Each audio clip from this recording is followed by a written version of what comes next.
Esta conferencia comenzará a grabarse.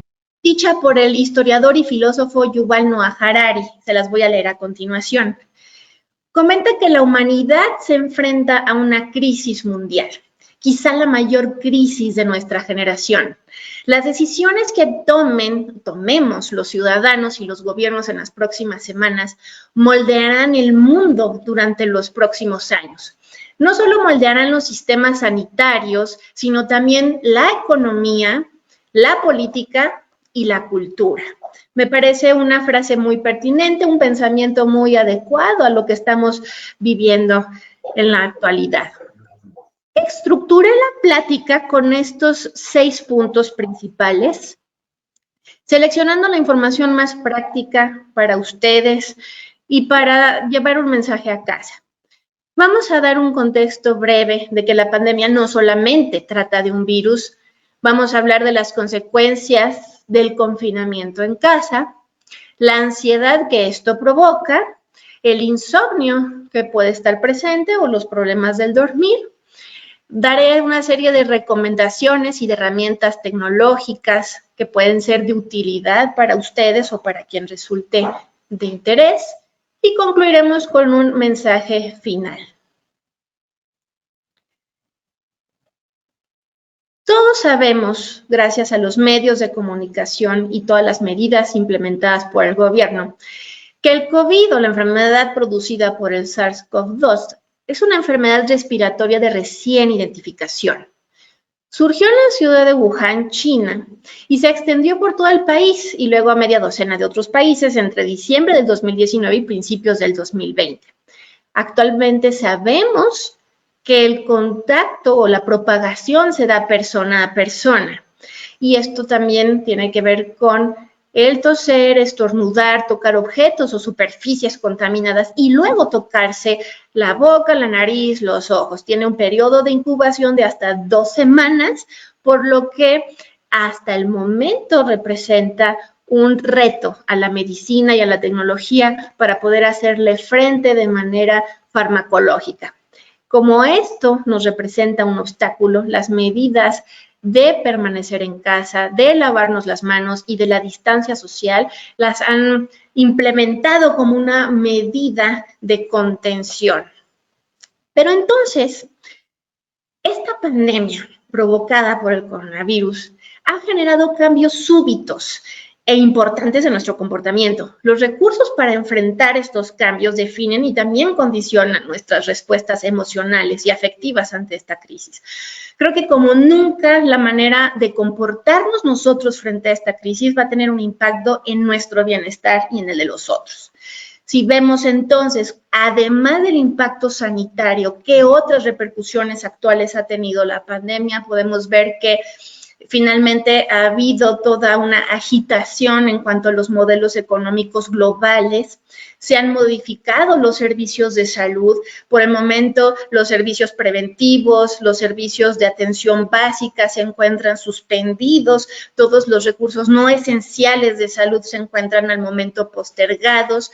Otro de los impactos a nivel global que ha traído la pandemia ha sido la reorganización de la sociedad. Y con esto de la reorganización incluye la movilidad suspendida o en todo caso reducida. Tenemos, por ejemplo, el fenómeno de India, donde hubo una gran cantidad de personas reubicándose en sus domicilios, casi un éxodo, ¿no? O tenemos el caso, por ejemplo, de países asiáticos donde el confinamiento era estrictamente regulado. Entonces, finalmente hemos tenido una reorganización a nivel social como consecuencia de esto.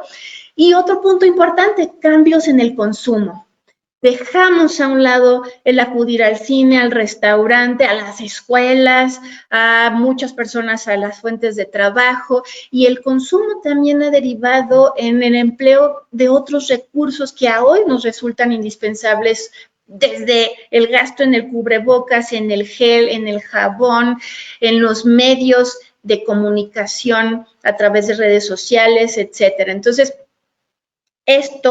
toda esta serie de secuencias nos lleva a recordar que hemos sido expuestos como humanidad de manera masiva a recordar nuestra vulnerabilidad biológica y también nuestra vulnerabilidad social. Entonces, todos estos cambios que les comento, que quizá no sean todos, pero que me parecen los más relevantes, nos lleva a recordar este conocimiento limitado del virus. Nos lleva ahorita a plantearnos que no podemos dar todas las respuestas de lo que sucede y al tener entonces un conocimiento limitado de este agente biológico en particular, nos provoca un fenómeno de incertidumbre. La incertidumbre a su vez nos hace, como seres humanos, tener una percepción de amenaza. Al no tener respuestas, solemos interpretar nuestra vivencia como una amenaza. Además de tener este conocimiento limitado, nos provoca una sensación de falta de control de la situación y con esto incrementa nuestra percepción de vulnerabilidad y de riesgo. Cuando hay incertidumbre, cuando hay una falta de control, nos lleva entonces a estar todo el tiempo hiperalerta, estar cuidadosos de esta amenaza, estar al pendiente de los cambios, de todos los movimientos que ha ido generando la pandemia. Y en muchos de nosotros se genera una cognición negativa, es decir, un patrón de pensamiento ligado a este caos, ligado a esta crisis, que tiene que ver por momentos con una percepción de injusticia o incluso de castigo por todos los cambios que ya les estuve enumerando.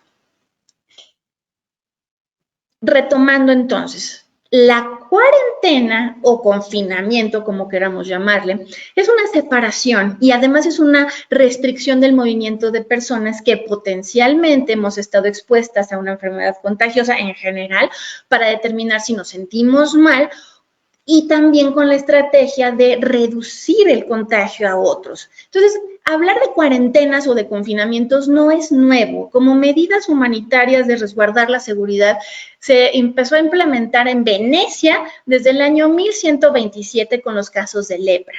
300 años después, Inglaterra lo toma como una medida de, digamos, sanitaria, por la cuestión de la peste. Pero a lo largo de la historia y a lo largo de todas las epidemias, porque esta no ha sido la primera y probablemente no será la última, pero a lo largo de estas epidemias, la cuarentena o el confinamiento ha sido una medida efectiva para salvaguardar la salud de la mayor cantidad de población posible. No deja de tener consecuencias. Y como aprecian ustedes en la imagen, hay cambios al quedarnos en casa. Primero hay una interrupción de la rutina cotidiana. Mi horario para acudir al trabajo, para dedicarle tiempo a mis amigos, para ir de compras, etcétera. Todo esto ha marcado una pausa. El otro cambio importante han sido los roles de la familia. Quizá esta separación, este distanciamiento nos ha alejado físicamente de nuestros seres queridos o quizá nos haya conjuntado con otras personas acorde a las circunstancias. Para otras personas, el confinamiento representa un aislamiento, es decir, estar únicamente privados de la comunicación del resto y en soledad. Con el confinamiento o la cuarentena, las condiciones financieras también han cambiado.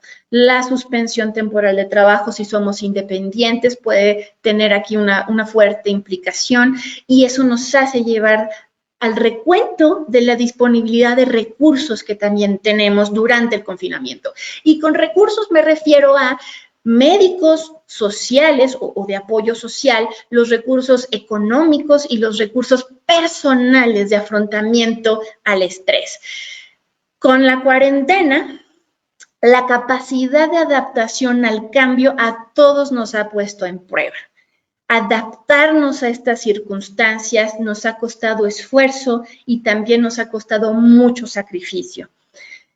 Algunas personas parcialmente vulnerables pueden tener un descontrol de enfermedades ya existentes, quizá enfermedades crónicas o enfermedades relacionadas a un bajo sistema de defensas, pero el quedarse en casa, el no acudir de manera regular al médico en caso de alguna cita programada, el postergar estudios de laboratorio, de gabinete para dar seguimiento, en fin, todo esto nos pone en mayor riesgo o en mayor vulnerabilidad a aquellas personas con enfermedades ya preestablecidas.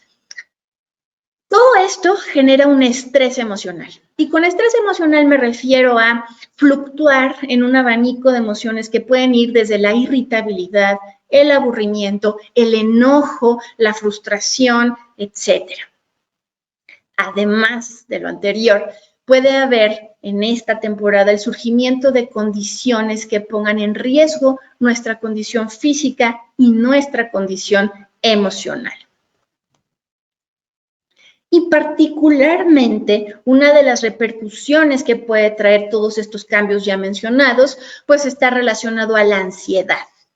Se ha registrado que 1 de cada 3 personas puede presentar ansiedad durante una epidemia. En China, en Wuhan, se dieron a la tarea de ir estudiando el comportamiento de las poblaciones médicas o las que están enfrente de la pandemia, más la población en general no relacionada a los servicios de salud, y se ha encontrado que en ambos campos ha habido un mayor incremento o presencia de episodios de ansiedad y otros padecimientos mentales como depresión e incluso reacciones de trauma por estas circunstancias. Pero por cuestiones enfocadas a la plática de hoy, nos vamos a centrar en la ansiedad por esta alta frecuencia. 1 de cada 3 personas puede presentar esta condición. Y aquí surge una pregunta: ¿es malo tener ansiedad? La ansiedad se puede comprender como un mecanismo. Es un mecanismo que nos permite una adaptación natural frente a sucesos o situaciones muy determinadas. Un cierto grado de ansiedad puede proporcionar un componente adecuado de precaución en situaciones especialmente peligrosas. Es decir, es un mecanismo que nos ayuda a poder hacerle frente a una amenaza. Evolutivamente hablando, el ser humano tuvo que desarrollar en su estructura cerebral, en todo su organismo, esta forma de responder ante el entorno como una manera de sobrevivir, ¿de acuerdo? Entonces, evolutivamente hablando, la ansiedad tiene una justificación que nos permite, ¿qué? Sobrevivir ante sucesos determinantemente peligrosos. Una ansiedad moderada puede ayudarnos a mantenernos concentrados y afrontar los retos que tenemos por delante. Justo es este estado de hiperalerta, de tensión, que nos permite enfocar nuestra mentalidad en la situación que nos detona esta ansiedad. En ocasiones, sin embargo, el sistema de respuesta, es decir, nuestro organismo, frente a la ansiedad puede verse desbordado. Y si está desbordado, puede correr el riesgo, este mecanismo, de funcionar de manera incorrecta. Y entonces la ansiedad, lejos de resultar una respuesta de adaptación, nos provoca desadaptación ante el suceso amenazante. O sea, más concretamente, la ansiedad puede vivirse como de manera desproporcionada en relación a la circunstancia o a la situación, o incluso a veces se puede presentar la ansiedad en ausencia de cualquier peligro ostensible o tangible. El sujeto que experimenta este tipo de ansiedad se siente paralizado, con un sentimiento de indefensión y en general puede producir un deterioro en qué cosas, en su rutina cotidiana, en su nivel de funcionamiento, incluso en su interacción social. Entonces, cuando la ansiedad se presenta en momentos inadecuados o que no corresponde a un contexto que amerite esta presencia de esta ansiedad, entonces se puede, ahora sí, tener una interpretación de un trastorno mental, ¿de acuerdo? Y ahí es cuando hacemos uso de recursos terapéuticos para ayudar a este mecanismo desadaptativo a controlarse y a contenerse. Pero de primera mano, entonces, la ansiedad vamos a comprenderla como un mecanismo presente en la naturaleza humana. En relación a la situación de la pandemia o del COVID, esto que perciben ustedes en la diapositiva ha sido producto de las publicaciones que han circulado a través del gremio médico y en específico el psiquiátrico, pero también derivado de mi experiencia personal a lo largo de estos meses en relación a lo que se vive como causas detonadoras de ansiedad. Entonces, número 1, existe este temor a contagiarse uno mismo o incluso que uno mismo represente una amenaza de contagio hacia sus seres queridos. Esta es una de las causas más comunes de detonadoras de ansiedad, este miedo al contagio o de contagiar. También es importante hablar que para muchas personas el ver que sus seres queridos, sus allegados o desconocidos que andan en la calle no tienen una adherencia a las recomendaciones de la Jornada Nacional de Sana Distancia, y esto en sí es un detonador de ansiedad. Aquellos que no usan el cubrebocas, no se lavan las manos o andan circulando de manera no esencial en la vía pública puede representar una fuente de ansiedad para el resto de las personas. Hay quienes expresan que el no regresar a nuestra rutina habitual previo a la pandemia genera temor, genera preocupación, y es enfrentarse a la incertidumbre.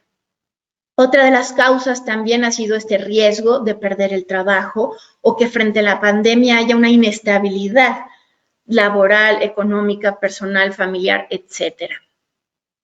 La preocupación por personas vulnerables, ancianos, personas en situación de calle, personas que ahorita están teniendo repercusiones económicas por la pandemia, también es motivo de ansiedad que se ha ido registrando. La infodemia es un fenómeno muy particular, que a mi criterio es novedoso frente a la pandemia por el uso que hemos dado a las redes sociales y a los medios de información. La infodemia es el peligro por el exceso de noticias y de información que hay alrededor de este virus. Esta información puede ser de buena fuente, pero también hay circulando numerosas versiones que ahorita no vale la pena ahondar, pero esta cantidad de matices que ha tenido la pandemia y que no todo ha sido real, que no todo ha sido verificado, alimentan nuestra sensación o percepción de incertidumbre y de falta de control. Entonces, cuando hay un fenómeno donde todavía carece de bastante sustento científico y que da pie a múltiples interpretaciones, esta variedad de conocimientos que, insisto, no siempre van a ser verídicos, nos puede detonar ansiedad excesiva. Es decir, ¿a quién le voy a creer? Y otro punto que también es relevante en relación a los motivos de ansiedad, pues es en haber estado en contacto con personas que después presentaron la sintomatología o que incluso han perdido la vida. Entonces, es estar en contacto, ya sea de manera directa o indirecta, con el fenómeno de la enfermedad viral. Entonces, ¿pueden haber más razones por las cuales estar ansiosos? La respuesta es sí, pero al menos en esta diapositiva me interesaba que revisáramos aquellas que han tenido mayor predominio en nuestra sociedad. ¿Cómo se vive la ansiedad? La ansiedad, que no es el mecanismo de adaptación, que no es aquella que nos ayuda a resolver o a hacer frente a la situación, va a tener características muy particulares acorde a cada persona, pero sí podemos hablar de ciertos elementos que son comunes en nuestro grupo social. Entonces tenemos manifestaciones corporales, manifestaciones cognitivas o de pensamiento y también manifestaciones conductuales de la ansiedad. Sentir temor o pensar en situaciones catastróficas y tener una dificultad para concentrarnos son manifestaciones cognitivas.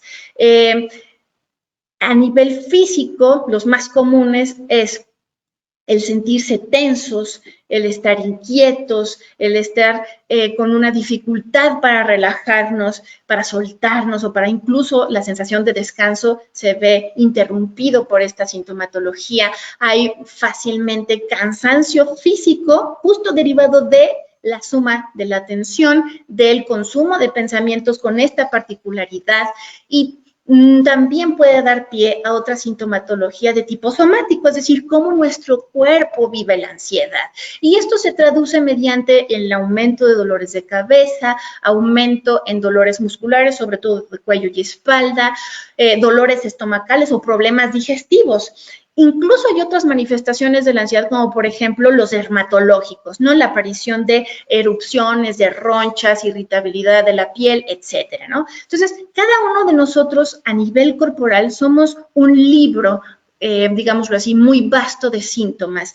Y podemos tener conciencia de en qué punto esta ansiedad nos rebasa, en qué punto esta ansiedad deja de ser una aliada y se convierte en un problema. Ahora bien, aunado a la ansiedad, otro síntoma frecuente es justo el problema para dormir, concretamente el insomnio. ¿Por qué el insomnio? Porque suele ser la alteración de sueño más común en una situación de crisis, en una situación como la que estamos atravesando. Entonces, la falta anormal del sueño o la dificultad para conciliar lo que se sufre en el momento y que corresponde al horario para dormir, esto es como una manera de comprenderlo. Y aquí lo remarcable es que en algún punto, muchos de nosotros como adultos, previo a la pandemia, ya teníamos dificultades para dormir y que con la ansiedad este problema se haya hecho mayor o que sea de nueva aparición, es decir, que nunca haya habido un problema para conciliar el sueño o que la sensación de descanso nunca haya tenido ningún problema y que justo con todo este ambiente se haya detonado de manera inicial. Finalmente, cuando se habla del problema para dormir, tenemos que primero analizar pues, la función del sueño. Sin caer en mucho detalle, el mensaje al menos de la funcionalidad del sueño es que resulta crítico para la conservación de la salud y en particular del sistema de defensas. Es decir, al dormir bien estamos fortaleciendo nuestro sistema inmunológico, le damos chance a nuestro organismo de la reparación de tejidos, de la elaboración de hormonas y de proteínas necesarias para que nuestro sistema inmunológico se encuentre fortalecido frente al estrés y frente al riesgo de exponernos al virus. Tiene muchas funciones el sueño. Además de esta reparación que ya les comentaba, ayuda, por ejemplo, a liberar la hormona de crecimiento, nos ayuda a liberar las hormonas sexuales y otro muy importante es que permite el sueño adecuado, una buena conservación y recuperación de energía y de procesos neuronales que tienen que ver con almacenamiento de información y consolidación también de emociones ligadas a información que vamos registrando día a día. Entonces, procesar un evento como el que estamos atravesando requiere de un buen dormir para que nuestras emociones y nuestras memorias vayan quedando consolidadas de buena manera. Entonces, dormir mal o no dormir lo suficiente puede llevar a una serie de resultados inmediatos y una serie de resultados también crónicos si este problema no se resuelve. De manera inmediata, pues cuando alguien duerme mal, generalmente al día siguiente tiene un cambio en el estado de ánimo. Puede estar malhumorado, irritable, distraído, más cansado, es decir, no va a tener la misma energía para hacer el frente de la vida cotidiana. Si esa persona, por ejemplo, duerme mal y en el día consume café, alcohol o algún estimulante o incluso tabaco, puede aumentar los efectos de estas sustancias. Y el no dormir lleva como reacción en cadena presentar ansiedad. Entonces, con esto quiero decir que la ansiedad puede ser una fuente de insomnio o de mal dormir y a su vez el dormir mal puede incrementar la ansiedad o puede que haga que la ansiedad se exprese de manera más notoria en una persona. A lo largo del tiempo, y con ello me refiero a meses, sobre todo en aquellas personas que sufren de insomnio desde antes de la pandemia o que posterguen y no resuelvan el problema meses después que se resuelva la pandemia, a lo largo del tiempo va a haber cambios en la presión arterial, puede haber un riesgo del incremento en la obesidad, aparición o descompensación de enfermedades cardíacas, descontrol de enfermedades metabólicas como la diabetes y a lo largo del tiempo ha habido registro científico que el mal dormir deteriora justo la integración de información que almacena nuestra mente y esto puede conllevar a un riesgo mayor de que con el envejecimiento surja un deterioro cognitivo, es decir, falle la memoria, falle el juicio, falle la interpretación de mi interactuar con el entorno. Entonces, dormir mal a largo plazo es terrible para la salud emocional y la salud física. Bien, Entiendo que existen también con esto otros síntomas acompañados como pesadillas o despertares tempranos, es decir, si yo suelo dormir 8 horas y ahora estoy durmiendo solamente 5 horas, este recorte en la duración del sueño, por supuesto que tiene repercusiones en la salud.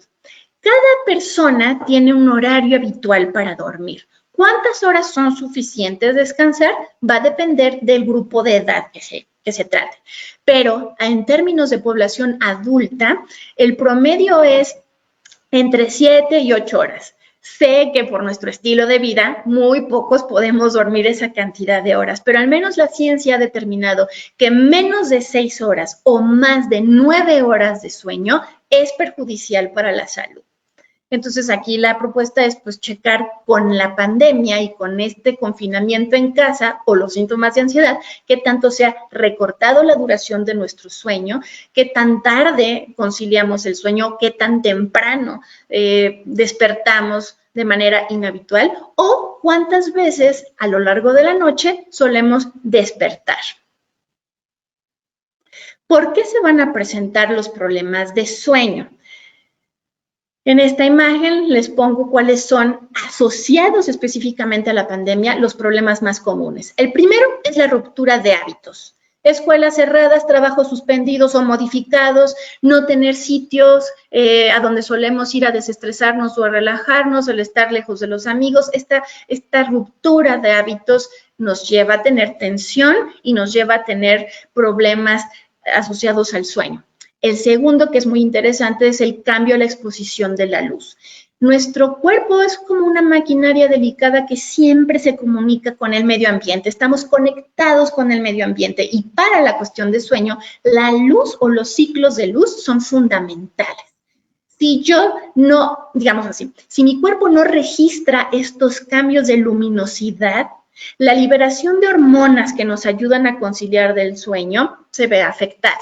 Entonces, si yo estoy expuesta por varios días al mismo tipo de luz o incluso de oscuridad por estar en un sitio cerrado, poco alumbrado, además de que se crea en nuestra mente una ilusión de atemporalidad, quizá a algunos de ustedes les esté sucediendo que como no hay un ritmo, no hay un estímulo exterior, estos hábitos están interrumpidos y quizá percibo que siempre estoy en la habitación con la misma cantidad de luz. Nuestra mente registra una especie de atemporalidad, podemos incluso llegar a desorientarnos en cuestión de horas, ¿no? Pero también estos mecanismos de la luz, que no hay cambios, pues que nos dictan a nuestro cuerpo, ya está anocheciendo, ya está amaneciendo, o sea, se interrumpe o puede correr el riesgo de que haya una interrupción de este ciclo circadiano y por lo tanto tener una alteración del mecanismo regulador del sueño. Otro punto es la propia ansiedad, como lo he ido comentando, como en esta reacción en cadena. El aislamiento, porque el socializar, el intercambiar emociones, el estar compartiendo información también nos incrementa la percepción de tensión y con ello el problema para dormir. Otro punto que me parece muy relevante es el exceso de tiempo en pantalla. Yo ahorita puedo decir, me siento intimidada porque tengo 1, 2, 3, 4, 5 monitores y es inusual, ¿no? Pero ahora con esto de la contingencia o del confinamiento, estamos en las reuniones del Zoom, después me conecto por Skype para ver a la familia, después agarro el WhatsApp, veo Netflix, es decir, acortamos la distancia física mediante el empleo de la tecnología.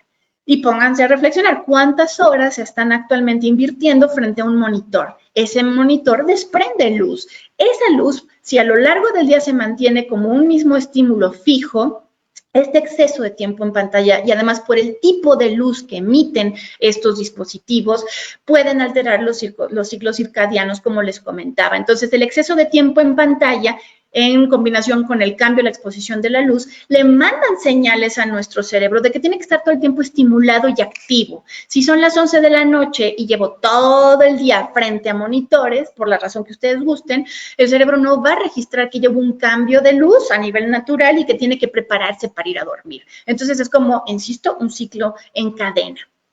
Otro punto que también es frecuente es el sedentarismo, el no tener movilidad física. Aún dentro de casa, nuestra postura pasiva corporal también influye en el problema para dormir. Y el último es la fatiga relacionada con el estrés. ¿Qué quiere decir esto? Que cuando pasamos mucho tiempo bajo un estresor, como lo es el confinamiento en casa, hay un estado de cansancio constante y que además esto hace que la energía corporal se reduzca, que la motivación se reduzca y la concentración se reduzca. Entonces, si no hay una activación física y estoy todo el tiempo sedentario, además lo asocio a esta fatiga relacionada con el estrés, muy probablemente el sueño no sea de buena calidad. Para ello, entonces, voy a dar una serie de recomendaciones y de herramientas que pueden ser de utilidad para ustedes o para quienes resulte conveniente.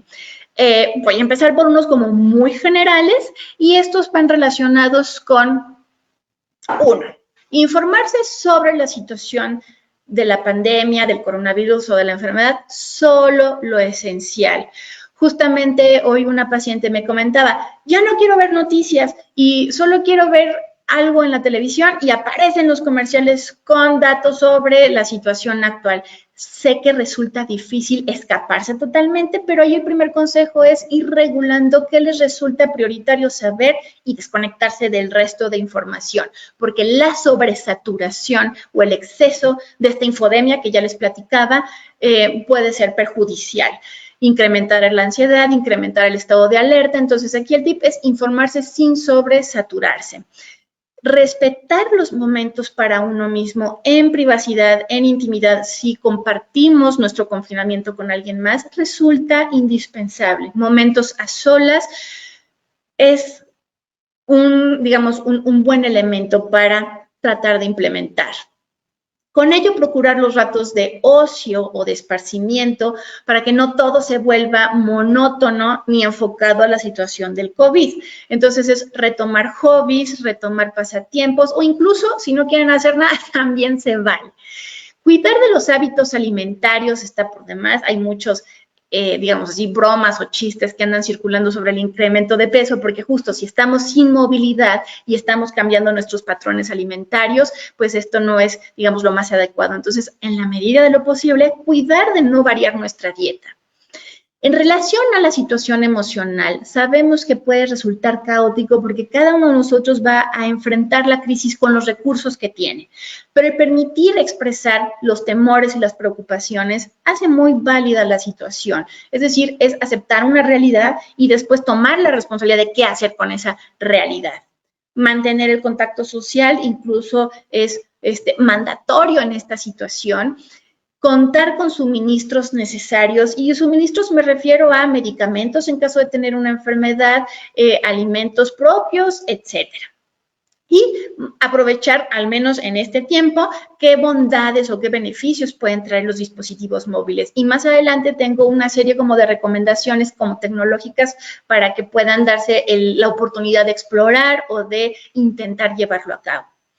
Específicamente para la regulación del buen dormir, se necesitan varias estrategias. Uno, la rutina tiene que conservarse en la mejor manera posible. ¿Y esto qué significa? Que procuremos llevar un mismo horario para despertarnos y levantarnos, un mismo horario para acostarnos y un horario de relajación previo a dormir, con una media hora previo a dormir, hacer un pequeño ritual o una pequeña actividad donde nos relajemos para prepararnos para el sueño.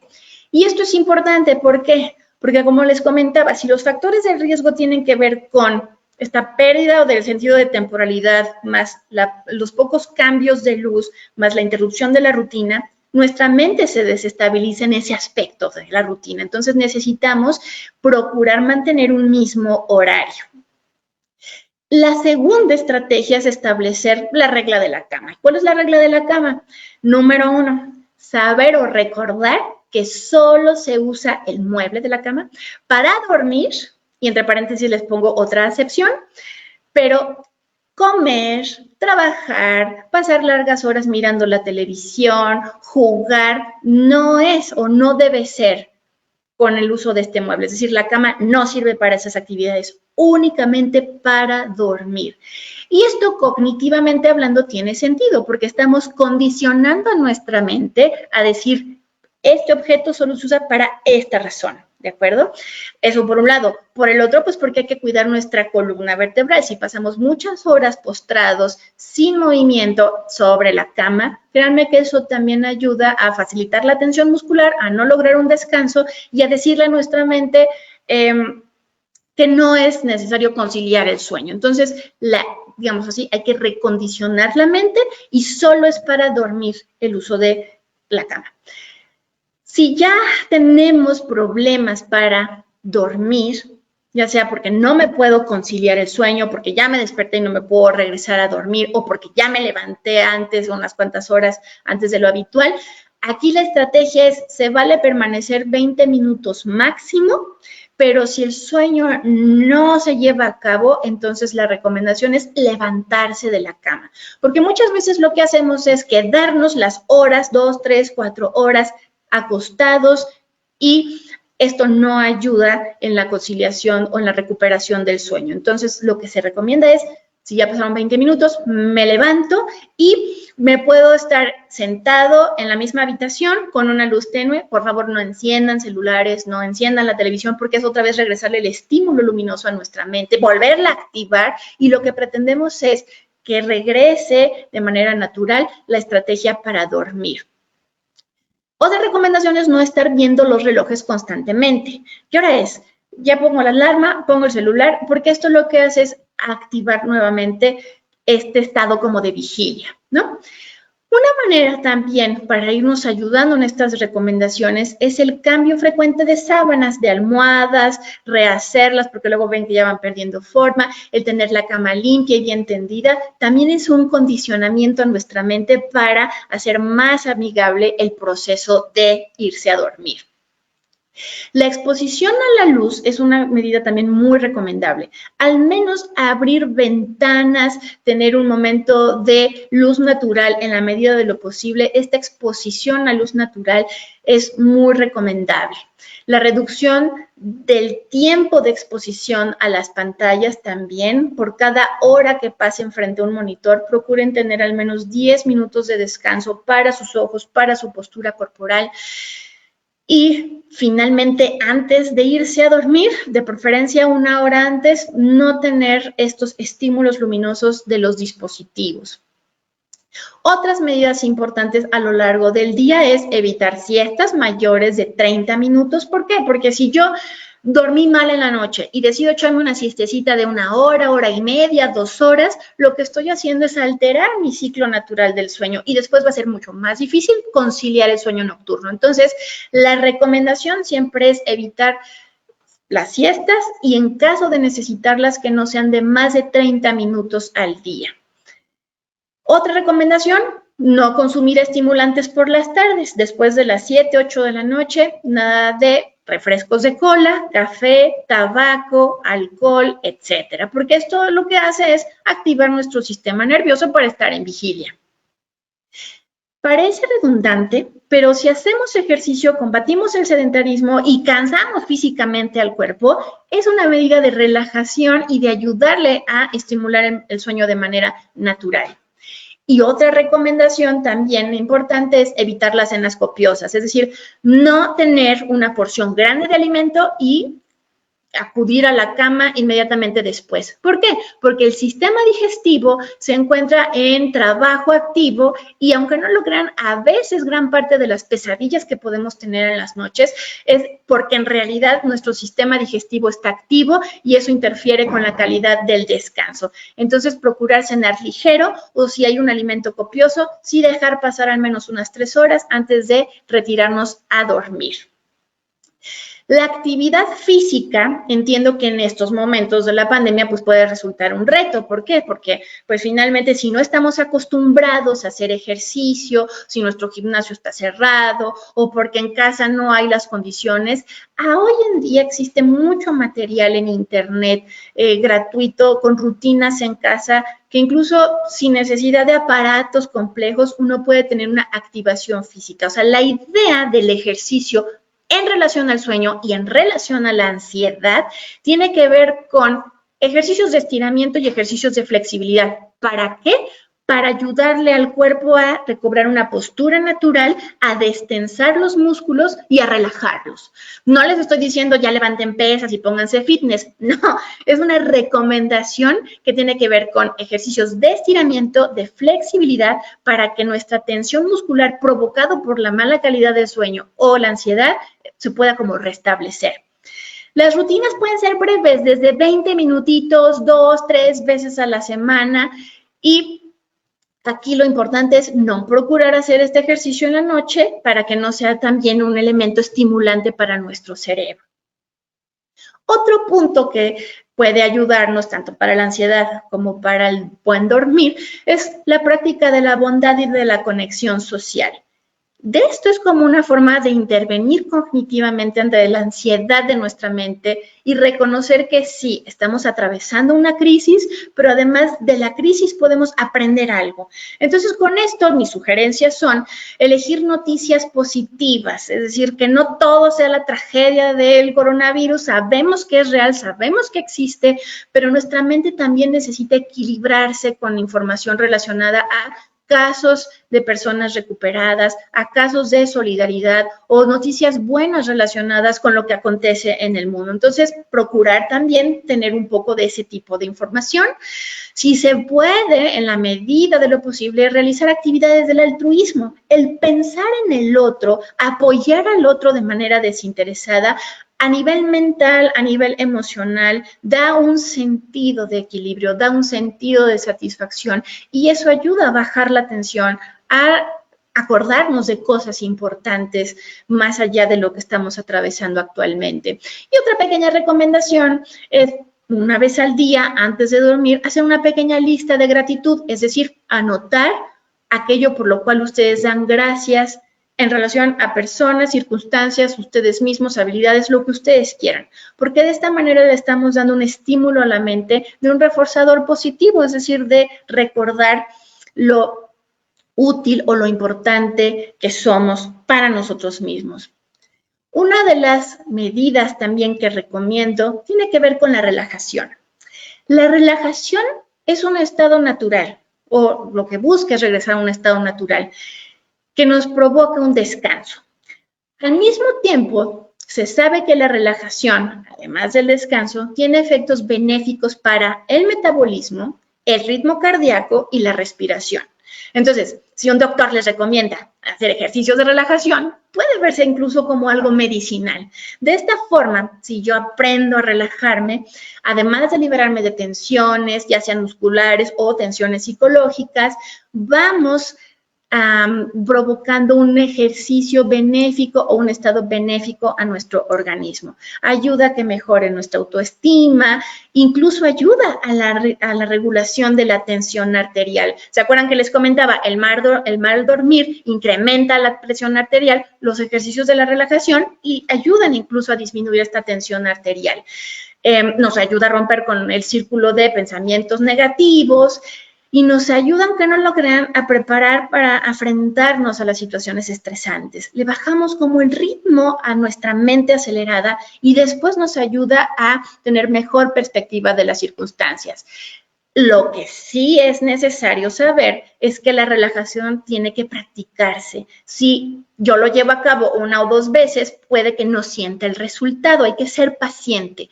Al igual que con las medidas del dormir o del sueño, las medidas de relajación tienen que practicarse, ser pacientes y constantes para ver los beneficios. Si me dicen, Erika, es que ya lo intenté ayer y hoy y no funciona, pues realmente el organismo necesita de un tiempo y de paciencia. Entonces, lo que ven en la diapositiva son las recomendaciones generales como de diferentes estrategias para obtener relajación. Una muy sencilla es escuchar música relajante, y ahí se los dejo a su criterio de su creatividad, mientras realizan algo manual o alguna lectura tranquila, alguna novela, algún texto que les resulte de su interés, con el fin de ¿qué? De llevar a su mente a un sitio ajeno o alejado a todo lo que nos representa una fuente de estrés. Además de ello, existe una herramienta muy útil y muy poderosa que tiene que ver con nuestro cuerpo, específicamente la respiración. Existe ya una gran evidencia científica que nos señala que el aprender a respirar y concentrarnos en nuestra respiración ayuda a que la mente se sitúe en el momento presente y que además haya cambios químicos corporales. La respiración diafragmática es un método muy sencillo que si quieren aprender cómo a iniciarse para la obtención de una relajación es algo muy recomendable. Entonces, consiste prácticamente en colocar una mano en el pecho, una mano en el abdomen, tener una postura cómoda pero recta, cerrar los ojos y estar muy atento a la respiración. Cómo entra el aire por la nariz, cómo sale el aire por la nariz. La mano que está en el abdomen deben de percibir que se mueve más que la mano en el pecho. La respiración diafragmática lo que busca es recordar que se expande nuestro pecho, pero se siente a nivel abdominal. Si yo solo percibo que mientras respiro, solo la mano en el pecho es la que se mueve, estoy hablando de una respiración superficial. La respiración diafragmática es cuando yo inhalo y exhalo y percibo que la mano de mi abdomen es la que realmente sube y baja conforme cada respiración. Entonces, tómense unos 3 minutos para hacer esta respiración diafragmática en un sitio tranquilo y en la medida en la que lo vayan realizando, puede ser en el día, en la noche, antes de dormir, es fenomenal, el cuerpo se va acostumbrando. Si además de la respiración diafragmática le agregamos una imaginación guiada, y con esto es, mientras estoy atento y presente en mi respiración y en el movimiento de las manos de manera natural, mi mente puede recrear una imagen o mirar fijamente un objeto que me provoque placer o me provoque agrado. Otra técnica también muy empleada y respaldada por la ciencia para obtener relajación es el mindfulness. Sabemos que el principio del mindfulness es el situarnos en el aquí y en el ahora. Es toda una disciplina, es todo un arte, pero al menos para obtener menor tensión corporal, mejor calidad emocional y somática, es una gran herramienta. Hay recursos para mindfulness, hay manuales, hay canales de internet, pero el punto es animarse a practicarlo. Y otro ejercicio que resulta también benéfico para el organismo y para las estrategias de relajación, pues es la práctica de yoga. Si queremos vernos más tecnológicos, tenemos también aplicaciones gratuitas para dispositivos móviles. Estos que les pongo en pantalla son los más comunes y los que han sido estructurados por psicólogos, porque hoy en día existe una frase, así literal, somos lo que comemos y también somos lo que googleamos. Y si yo pongo aplicaciones para relajarme, voy a encontrarme con un mar de opciones. Al menos estas 6 que les dejo en pantalla tienen que ver con estrategias para dormir, para tener menos tensión y que resultan amigables. Algunas hay en versión gratuita, algunas hay con algún costo adicional, pero la ventaja que ofrecen es que se pueden adecuar acorde a las necesidades individuales y están a la mano con el móvil, ¿no? Entonces tenemos la de color rosa que se llama White Noise Light, que tiene que ver con sonidos blancos, es decir, sonidos de relajación para ayudar a la conciliación del sueño. Tenemos el Inti-Mind, que está en español, que tiene que ver con ejercicios justo de mindfulness. El Headspace es todo un programa que te va evaluando calidad de sueño, calidad de ansiedad o más bien nivel de ansiedad y con estas estrategias de mindfulness. Y las que se encuentran abajo también tienen el mismo propósito, que es que básicamente ir monitoreando la actividad diaria y con ello también qué estrategias emplear de relajación o de esparcimiento. Casi todo tiene como propósito hacer meditaciones o sesiones de relajación y hay algunas como por ejemplo la de San Bello que lo que propone es incluso llevar un registro de pensamientos negativos, meditación consciente, relajación y también un seguimiento por ejemplo del estado de ánimo, ¿no? Entonces, todo ello puede representar una fuente de recurso adicional para tener a la mano y con ello procurar un mejor bienestar. Como recomendación final, no quiero concluir o pasar a la parte final de esta plática sin hacer mención de lo importante que resulta el no automedicarse. Sabemos que podemos tener a la mano las pastillas de la abuelita, de la vecina, y que me dijo mi comadre que con estas ibas a dormir como tronco toda la noche. El sueño es, digámoslo así, un mecanismo muy frágil y también importante para la salud del cuerpo. Y el no recibir al menos una valoración por un profesional de la salud y tomar la decisión de administrarse un medicamento puede llevar a dos cosas: a no resolverse el problema o incluso complicarse. Entonces, y es más, si ustedes revisan la bibliografía, van a ver que la primera recomendación para dormir bien es no medicarse. Vamos a dejar la medicación para la revisión y la recomendación de un experto.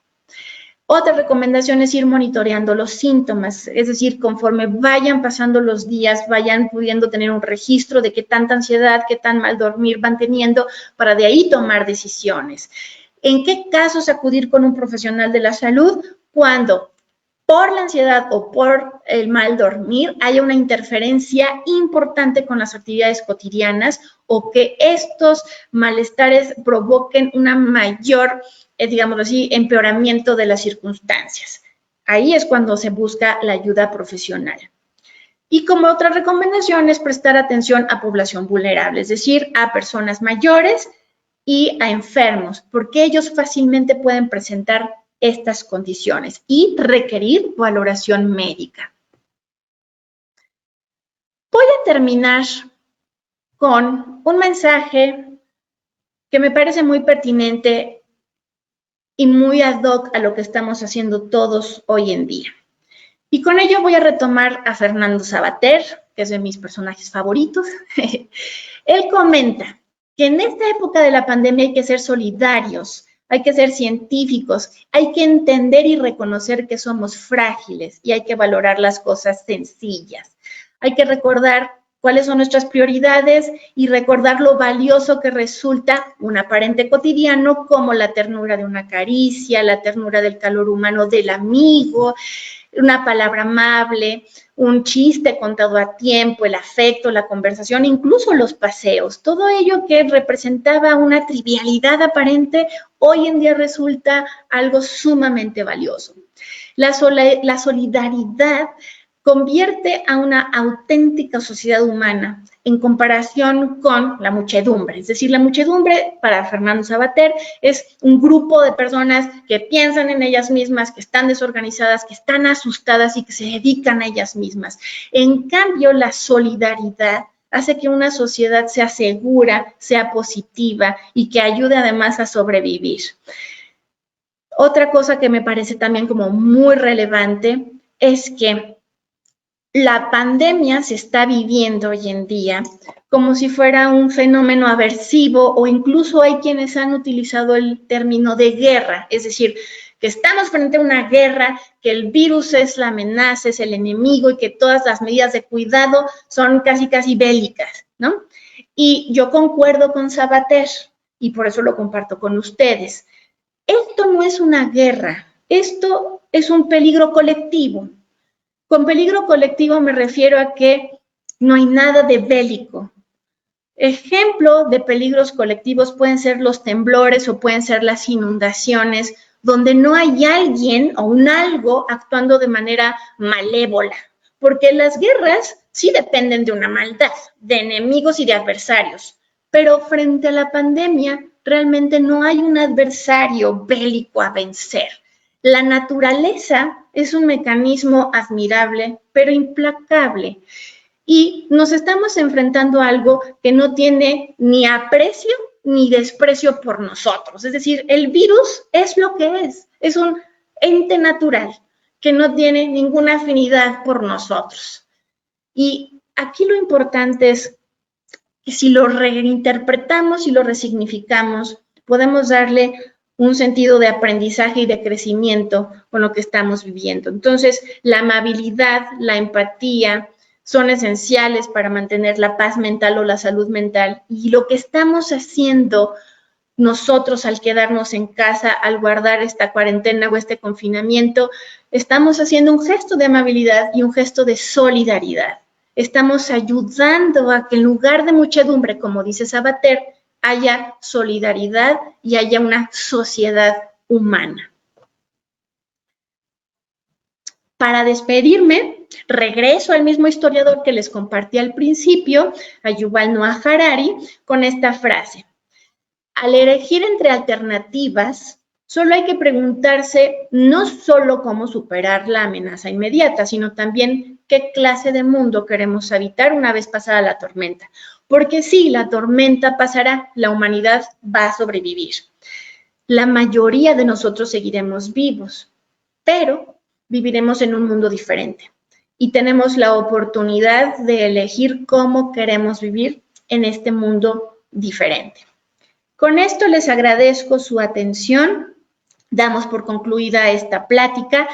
Y nada más como comercial, recordarles que el Instituto Mexicano de Tanatología tiene el programa voluntario y gratuito para dar contención a personas que lo requieran en esta situación de crisis, de inestabilidad emocional o de acompañamiento a algún tipo de duelo, para que en caso de ser necesario puedan tener este recurso a la mano.